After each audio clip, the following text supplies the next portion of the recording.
ان لوگوں نے یعنی جو آج کنسپٹ قبر کے بارے میں دیا ہوا ہے اور جتنا اس سے روکنا ضروری سمجھ رہے ہیں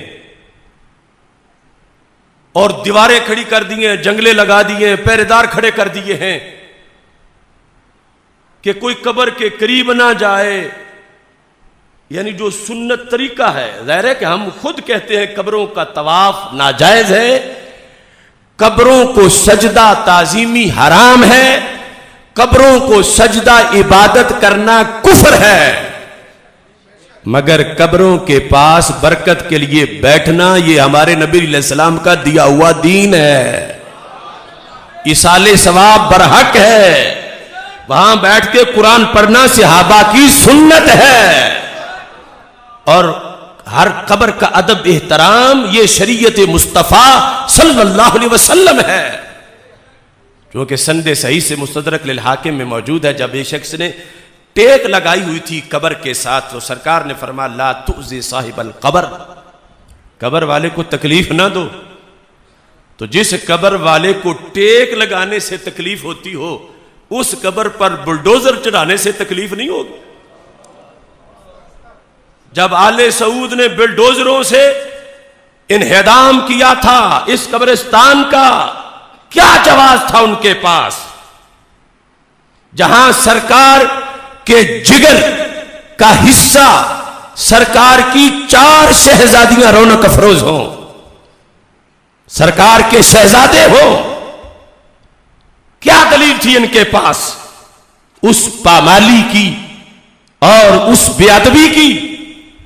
یعنی ان کا آج دیا ہوا جو دین ہے اس میں تو لگتا ہے کہ اسلام یہ ہونا چاہیے تھا کہ بندہ مر جائے، جنازہ رات کو پڑھ کے کہیں جنگل میں وہاں 4 بندے دفن کریں کہ پھر حلف اٹھائیں کہ ہم کسی کو نہیں بتائیں گے کہ کہاں دفن کیا۔ یعنی یوں بندے کی قبر گمنام ہونی چاہیے۔ ان کی قبروں کے بارے میں شریعت یہ کہہ رہی ہے۔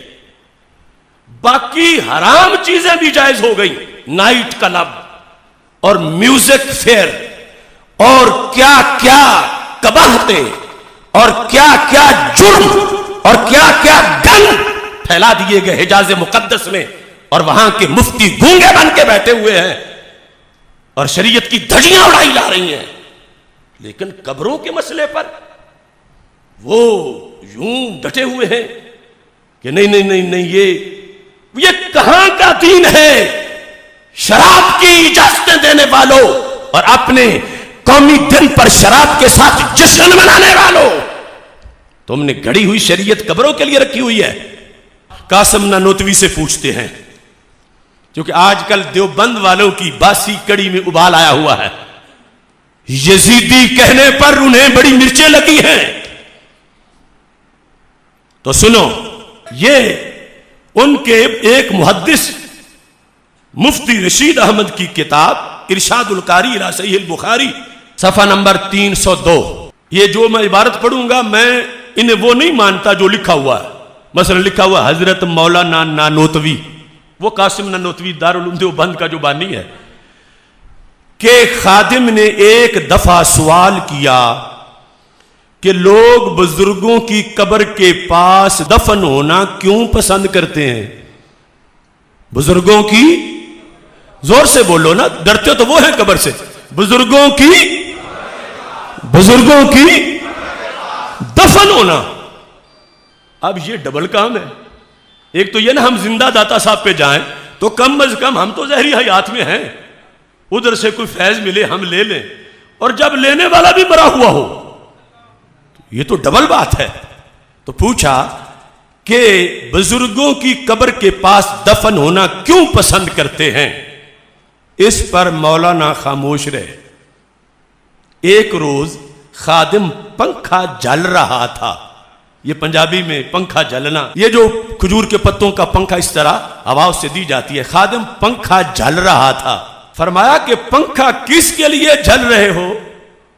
قاسم نانوتوی نے کہا خادم کو، پنکھا کس کے لیے جل رہے ہو؟ عرض کیا آپ کے لیے۔ فرمایا کہ اس کی ہوا قریب بیٹھنے والوں کو بھی پہنچی ہے یا نہیں؟ قاسم نانوتوی نے پوچھا اس کی ہوا قریب بیٹھنے والوں کو بھی پہنچی ہے یا نہیں؟ عرض کیا پہنچتی ہے. پوچھا کہ قریب بیٹھنے والوں کو بھی اس کی ہوا پہنچتی ہے یا نہیں؟ عرض کیا پہنچتی ہے. فرمایا کہ یہی ہے آپ کے سوال کا جواب. یہی ہے آپ کے سوال کا جواب. رحمت کی ہوائیں جو قبور اولیاء پہ چلتی ہیں ان سے آس پاس کے لوگ بھی مستفید ہوتے ہیں. لبیک لبیک